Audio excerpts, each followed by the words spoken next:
दोस्तों, सभी सम्मानित फैमिली को नमस्कार। दोस्तों, हमारे विद्वानों ने प्रार्थना की कि हम 100 साल तक जिए, लेकिन हम 100 साल तक रोगों के साथ, बीमारियों के साथ, परेशानियों के साथ नहीं, बल्कि पूर्ण स्वस्थ शरीर के साथ जिए। यह एक सार्थक प्रार्थना उन्होंने की। आज की स्थिति आप देखें कि व्यक्ति कम उम्र में ही अधिक उम्र के दिखाई देने लगता है। उन्हें कई प्रकार की बीमारियां घेर लेती हैं।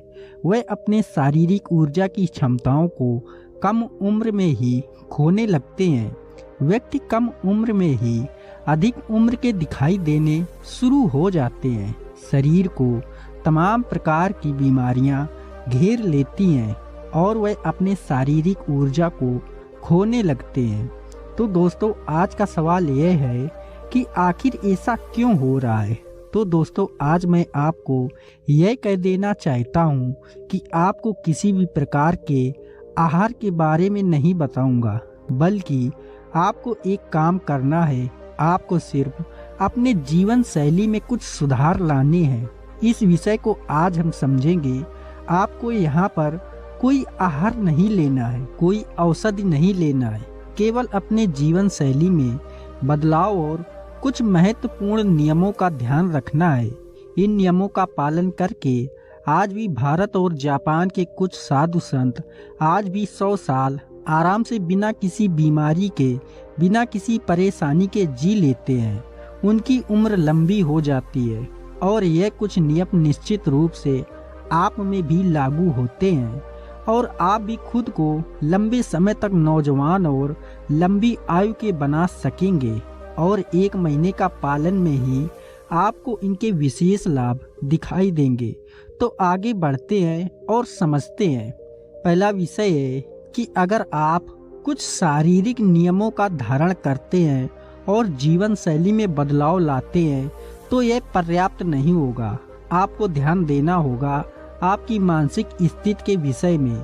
हमारे शास्त्रों में कहा गया है कि स्वास्थ्य क्या है, जिसका मन प्रसन्न है, जिसकी इंद्रियां प्रसन्न है। अगर आपका मन ठीक नहीं है, विचार ठीक नहीं है, मानसिक रोग है, तो ऐसा आपके शरीर का कोई संस्थान नहीं है जहां आपके मन का प्रभाव नहीं पड़ेगा।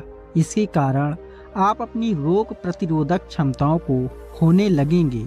आपका पाचन ठीक नहीं होगा। आपकी स्वास्थ्य की जो भी प्रणाली है वह भी बिगड़ने लगेगी और एक एक कोशिका आपकी उससे प्रभावित होगी। तो आपको यह ध्यान देना है आप किसी भी परेशानी, चिंता और तनाव में ना फंसे और ये कह देना मन को पर्याप्त नहीं होगा। हमें यह जानना होगा कि परेशानियां क्यों आई हैं। तो इसको आप समझ लें। परेशानियां आई हैं गलत आचरण से, आपके गलत व्यसन से। आपकी इंद्रियों के जो व्यसन हैं उनसे अगर आप सदाचारी हो जाते हैं, अगर आप सही नियमों का पालन करते हैं, जीवन के सही नियम से चलते हैं, तो आपके तमोगुण मृत्यु को छोड़कर सात्विकता की ओर बढ़ते हैं, तो जीवन में कोई समस्या नहीं आएगी। जीवन में गलत आदतों को छोड़ना होगा, गलत क्रियाओं और वासनाओं को छोड़ना होगा। तभी आप मानसिक स्तर पर शांति महसूस करते हैं। क्योंकि अगर आप किसी चीज के पीछे भागते हैं तो उस पर आपको तो क्षणिक सुख दिखाई देंगे, लेकिन उसके साथ विषाद, परेशानियां, मानसिक तनाव, डिप्रेशन आदि समस्याओं से गुजरना पड़ता है। तो जो हमारा पहला विषय है, कारण ठीक होना चाहिए। उसके लिए मनोभाव ठीक होना चाहिए, अपनी इंद्रियों पर नियंत्रण होना चाहिए और जीवन में ईश्वर या ब्रह्मांड के प्रति भक्ति भाव होना चाहिए। इससे आपको विशेष शांति का अनुभव होगा। इससे आपके स्वास्थ्य और उम्र में विशेष प्रभाव पड़ता है। अब दूसरे नियम को इस कहानी के माध्यम से समझते हैं। एक बार एक गुरु एक व्यक्ति के घर में ठहरे हुए थे। वह व्यक्ति गुरु से अपने शारीरिक समस्याओं के बारे में गुरु जी को बताने लगा। उस व्यक्ति को पाचन से संबंधित बहुत अधिक समस्या थी। उसका भोजन ठीक से हजम नहीं होता था। वात पित्त की समस्या उसे हमेशा बनी रहती थी। वह गुरुजी उस व्यक्ति को कुछ ऐसी जीवन शैली के नियम बताए, कुछ आहार के नियम बताए जिससे कि व्यक्ति को स्वाभाविक लाभ होता है। लेकिन हर व्यक्ति को कोई एकदम से नहीं समझ सकता वह क्या गलती कर रहा है। जब गुरुजी उस व्यक्ति के साथ भोजन कर रहे थे और कुछ देर बाद उस व्यक्ति की पत्नी ने गुरु और उसके लिए भोजन परोसा।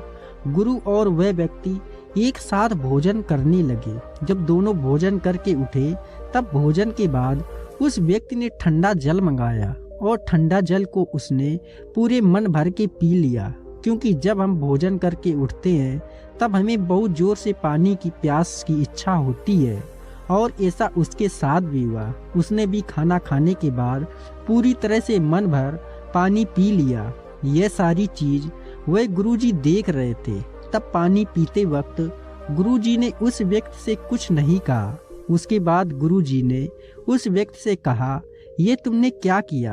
तब वह व्यक्ति कहता है, गुरुजी, जब मैं भोजन करके उठता हूँ तो मुझे बहुत जोर की प्यास लगती है और मैं पानी पीता हूँ। तब वह व्यक्ति कहता है, गुरुजी, आप क्यों नहीं पीते हैं? आप भी थोड़ा पानी पी लीजिए। यह लीजिए थोड़ा ठंडा पानी ग्रहण कर लीजिए।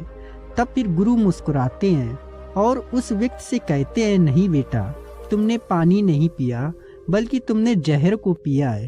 तब वह गुरु बताते हैं कि अगर आप भोजन करने से आधा घंटा पूर्व आप पानी पीते हैं तब कोई समस्या नहीं, और आप भोजन करते वक्त एक दो घूंट पानी पी लेते हैं तब भी कोई समस्या नहीं। इससे वह जो आहार का जो सूखापन होता है वह खत्म हो जाता है और भोजन मुलायम होकर हमारे पेट में जाता है। लेकिन अगर आप भोजन करने के बाद तुरंत बाद आप पानी पी लेते हैं तो यह विष के समान होता है, क्योंकि आप इससे समझ सकते हैं आपके शरीर के भीतर जो पाचन अग्नि है, जठरा अग्नि, आपके शरीर में पाचक रस बनाती है।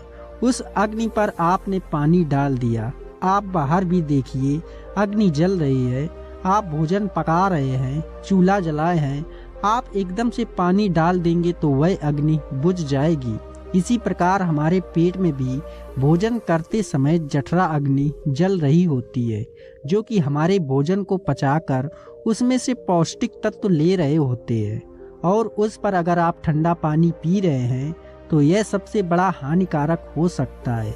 तब वह गुरु कहते हैं कि अगर आपको पानी पीना ही है तो भोजन करने के पश्चात आधा घंटा बाद पी सकते हैं, लेकिन भोजन के तुरंत बाद कभी पानी ना पिए और उसमें से ठंडा पानी तो कभी ना पिए।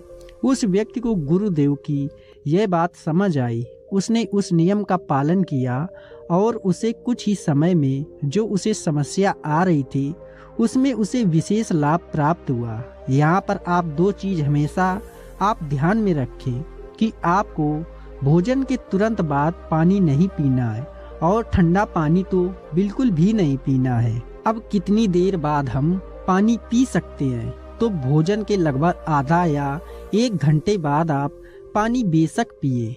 तब तक इस अवधि में हमारे पेट की जठरा अग्नि अपना काम कर चुकी होती है। तो यह हमारा दूसरा नियम हुआ। शरीर को जवान और उम्र को बढ़ाने के लिए इसे अति महत्वपूर्ण समझे। अब तीसरे नियम पर आते हैं। हमारी वैदिक शास्त्रों में कहा गया है, जो व्यक्ति कम मात्रा में भोजन करेगा वह अधिक समय तक भोजन कर सकेगा। इसका सीधा सा अर्थ है, यानी कि जो व्यक्ति भूख से थोड़ा कम ही भोजन करता है वह अधिक उम्र तक जिएगा, उसकी उम्र लंबी होगी। अगर वह ज्यादा पेट भर खाता है, वह बढ़िया अच्छा भोजन कर रहा है, सात्विक भोजन कर रहा है, पौष्टिक भोजन कर रहा है, लेकिन यहाँ पर भी उस व्यक्ति के जीवन में प्रभाव उस भोजन के सात्विक होने के बावजूद भी उस पर तामसिक प्रभाव पड़ेगा। क्योंकि बात यह है, अंततः उसके पेट में जो भोजन जा रहा है उसकी अवस्था क्या है। मान लीजिए आपकी इच्छा है 4 रोटी खाने की और आप खा लिए 8 रोटी, तो शरीर में जाकर वो बहुत ज़्यादा भारी हो जाता है। फिर वहाँ पर उतना पाचक रस नहीं निकल पाता है जितना उस भोजन को पचाने के लिए चाहिए था। फिर वह भोजन पेट में अधिक समय तक रुकता है और जितने समय तक वह पेट में भोजन रुकेगा उतना ही उसमें विषाक्तता पैदा होने लगेगी।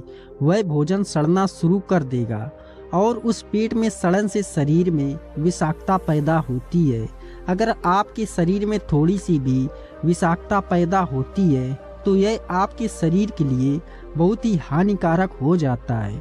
जैसे कि मान लीजिए आप दूध में थोड़ा सा दही डाल देते हैं तो वह पूरे दूध को दही बना देता है। इसी प्रकार शरीर के थोड़ी सी विषाक्तता हमारे पूरे शरीर को विषाक्त बना देता है। और यदि आप भूख से कम भोजन करते हैं तो आपको कभी भी विषाक्तता की समस्या नहीं होगी। अगर आपने भोजन कर लिया यानी आप थोड़ा कच्चा भोजन भी कर लिया तो आपके शरीर के लिए वह हानिकारक नहीं होगा, वह भी अच्छे से पच जाएगा और आपके शरीर को लाभ प्राप्त करेगा। आपको वह हानि नहीं करेगा क्योंकि भोजन की मात्रा ठीक है, आपका शरीर उसे पचा लेगा। हमेशा ध्यान रखें, भले ही अच्छा सात्विक पौष्टिक भोजन है, आप इच्छा पूर्ति के जितना नहीं उससे थोड़ा कम भोजन लेंगे तो आप हल्का महसूस करेंगे। जीवन में तामसिकता नहीं होगी, कोई आलस कोई परेशानी नहीं होगी और इससे आप लंबे समय तक जवान और स्वस्थ जीवन जिएंगे। चौथे नियम को समझते हैं कि आपको अपने सोने का उठने का समय एक रखना है। इस पर व्यक्ति आजकल ज्यादा ध्यान नहीं देते। कभी वह 8 बजे उठता है, कभी 6 बजे तो कभी 5 बजे उठता है और इसी तरह कभी वह 11 बजे, कभी वह 8 बजे, कभी 9 बजे तो कभी 12 बजे सो जाता है। व्यक्ति के सोने और उठने का एक समय नहीं है।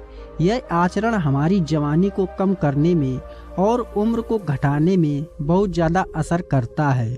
यूँ तो आपको रात्रि में 9 से 10 बजे के बीच सो जाना चाहिए और सुबह ब्रह्म मुहूर्त में लगभग आपको 4 से 6 के बीच में उठ जाना है। लेकिन आपको 4 बजे उठ जाने का प्रयास करना है और यदि आप 4 बजे नहीं उठ पाते हैं तो आप ज़्यादा से ज़्यादा अधिक 6 बजे तक आपको उठ जाना है। कुछ समय तक 6 बजे उठे और आप धीरे धीरे कम करके 4 बजे तक उठने की आदत बनाएं और धीरे धीरे करके आपको सोने और उठने के समय को एक निश्चित समय पर ला कर रखें। इससे आपके शरीर को उस प्रकार से ढलने में सुविधा होगी। आपकी जो शारीरिक अवधि है, समय है, उसका समय निश्चित होगा और जब आप समय पर नहीं उठते हैं तो आपको कब्ज, पित्त आदि समस्या होगी। आपकी पाचन प्रणाली बिगड़ने लगेगी और विभिन्न प्रकार की बीमारियां भी उत्पन्न होने लगेंगी। अगर हम सही समय पर ना सोए और ना जागे तो इसलिए अगर आप एक तंदुरुस्ती, सुंदर और नौजवान शरीर चाहते हैं और लंबी उम्र चाहते हैं तो आप सोने और उठने का समय निश्चित करें। 5वां नियम यह है, आपको चाय, कॉफी और धूम्रपान इन चीज़ों से बिल्कुल अलग रहना है। अगर आप जवान शरीर चाहते हैं और लंबे उम्र तक जीना चाहते हैं तो चाय, कॉफी और धूम्रपान की आदतें छोड़नी होगी। क्योंकि जो धूम्रपान करते हैं, जो कि शरीर की कोशिकाओं के श्वास निर्माण है, जो शरीर में कोशिकाओं की निर्माण की प्रणाली होती है, वह धूम्रपान करने से बिगड़ जाती है। यानी कि उससे शरीर की जो कोशिका है वह ठीक प्रकार से निर्माण नहीं होती और बनती नहीं है और फिर इससे भी बुढ़ापा दिखना शुरू हो जाता है। धूम्रपान हमारे शरीर की कोशिकाओं के ऊपर बहुत ज़्यादा नुकसान प्रदायक है। तो जो व्यक्ति चाय, कॉफी और धूम्रपान का प्रयोग करता है और उसके पूरे शरीर और पूरे प्रणाली पर, हर अंगों पर, कोशिकाओं पर इसका नकारात्मक प्रभाव पड़ता है और साथ ही इससे व्यक्ति का स्वास्थ्य बिगड़ता ही है और वह व्यक्ति जल्दी बूढ़ा होने लगता है। उसके चेहरे पर झुर्रियापन छाने लगती है, उसकी जो आयु स्थिति है वह कम होने लगती है। इसलिए आपको बिल्कुल भी धूम्रपान और चाय या कॉफी का प्रयोग नहीं करना है।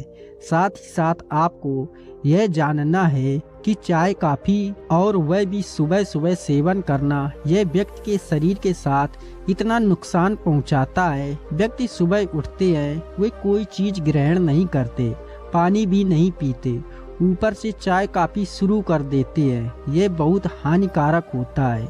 यह पित्त को बढ़ाता है। यह हमारे शरीर के पेट के भीतर जाकर आंतों की जो लाइनिंग होती है उसे खराब कर देती है। पेट की लकीरों पर नुकसान पहुंचाती है। पेट में अल्सर जैसी समस्या पैदा कर देती है। तो इसलिए अगर आपके शरीर को जल्दी बूढ़ा होने से रोकना है तो आपको चाय काफ़ी लेना, धूम्रपान करना बंद करना होगा। छठा नियम है कि आपको ब्रह्मचर्य का पालन करना है। अब आप यहाँ पर यह सोच रहे होंगे कि ब्रह्मचर्य यानी कि अविवाहिता होना।